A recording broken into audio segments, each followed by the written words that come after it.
And let's talk about Anna Camp. So Anna Camp, I'm sure, is having the best time of her life because this weekend she's in a film that has like one of the biggest grossing, I think maybe one of the biggest grossing Scream films ever. Could we say? Like it brought in $100 million opening weekend. So it's a hit. It's officially a $1 billion franchise. Took 30 years for y'all to get there, but I get it. It's an Scream slasher film, independent. It's not necessarily like you don't put $200 million behind a Scream film. The budget is always going to be between like maybe 20 to 35 or maybe even $40 million. I'm thinking it gets around at that point. But um slashers are usually and they're cheap to produce. So finally, after 7 movies, yes, it's made $1 billion. But while views are mixed, people either love or hate the film. Y'all already know my opinion on it. I've spoken about it. I did a whole video on it the other day. I did clip it and make it a separate thing. It's probably like 30 minutes where I broke down all my overall jarbled thoughts because my mind, I don't write stuff down. So I just be all over the place and I just go with my feeling and everything. But anyway, so Anna Camp, well, I guess with all that kind of the controversy, the controversy, everything that surrounded that. But now Anna's out here having to apologize because she happened to throw a little shade at the protesters of the movie. So let's get into that story. So Anna has apologized. And she does play, well, she plays Jessica Bowden in the movie. She reposted an image in support of the film that called out the protesters on her Instagram story over the weekend. She later deleted the image and in a follow-up Twitter post said that it doesn't affect her personal beliefs on the subject. Now I do have the tweet or the repost on in the Instagram stories. So yeah, there it is. And it basically says, well, what she said was, it has come to my attention that I reposted someone else's story that does not reflect my personal beliefs. I have since deleted the repost because I absolutely meant no harm. I'm sorry to anyone who was affected. And it's probably because maybe she was looking at it from the point of, wait, hold on, because I want to remember what exactly. Okay, so she reposted something that said, the boycotts didn't work. The critics' hate didn't work. The pathetic leaks didn't work. What worked was audiences coming out and make the film a success. So I think she was coming at it, and I'm gonna give her the benefit of the doubt because reading this, maybe she was coming at it from a point of just people hating on the franchise because people didn't come back or whatever the case was, and didn't really think that, okay, well, this kind of sounds like that you're shading a lot of the pro-Palestine um people who were feeling Melissa Barrera because she left or she was fired. She didn't leave, she was fired. So she was probably mad about, so I think that that's what people were getting all upset about, that, oh, so you're basically just thumbing your nose at all the people that was out here protesting against what happened with Melissa Barrera. But Melissa is fine. She's working. So I told you, if y'all want to support her, go support her. You should have went to go see Abigail when it came out. Look, she's about to be on Broadway. Go support her there. So I don't want to hear shit. And then she got a movie coming out with, I think, like a killer whale movie that she did with John Travolta. When that comes out, I want to see y'all flocking to the movies. And all you Melissa Barrera fans, go help that movie make $100 million opening weekend. Then I want to see you actually put your money where your mouth is. And this is not all just some performative stuff because y'all want to show some fake performative solidarity. I'm just saying in general, if you are genuinely somebody that is for this whole situation, then I'm with y'all because, like I said before, I am pissed at the fact of what Spyglass and them did with Melissa Barrera. But at the same time, I'm going to forego watching a franchise that I've been rocking with for 3 decades because of a situation about a free Palestine. There's so many ways that I've gone around showing my support for free Palestine, and you boycotting the movie is not going to fuck up the situation. Because, like I said, there are a lot of people who are not in this little free Palestine Melissa Barrera bubble that went to go see that film. And maybe there were people out there that deliberately, excuse me, maybe there were people out there that deliberately was like, you know what, I'm going to go see the movie because I want to own the libs. And you know how some of those idiots are. And like, who the fuck are you owning? So, but in your mind, that's what you think you're doing. So, like, go over there and you do what you need to do. But as somebody who loves film and loves cinema, I can walk and chew gum at the same time. I can be pissed off at certain people and go support another. But I guess people will be like, but you're being a hypocrite. And well, I guess I am then. Because here's the thing: corporations, oligarchs, all of that stuff is being owned. Where everything that we own is got some kind of connection to a genocide and what's going on with this president. So we got to give up our phones too, because guess what? Apple is aligning themselves with a lot of these ideologies. Y'all gonna give y'all phone up? A lot of you can't last 5 minutes without looking at your damn phone. So fuck off with the selective outrage. But the whole thing with Anna Camp, some people was like, "Girl, it's not that deep. You're good. It's like, it's fine. Don't stress." Another person said, "We stand Queen Anna." That was from Fear Queer Horror Guru.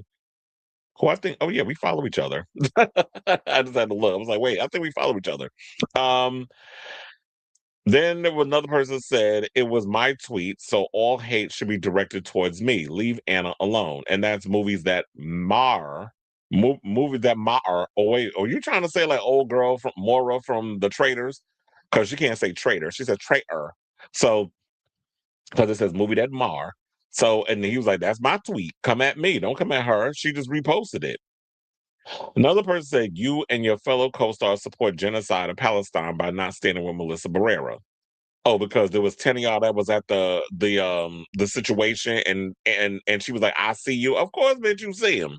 It was recorded and put on social media to get everybody riled up. So of course you see them.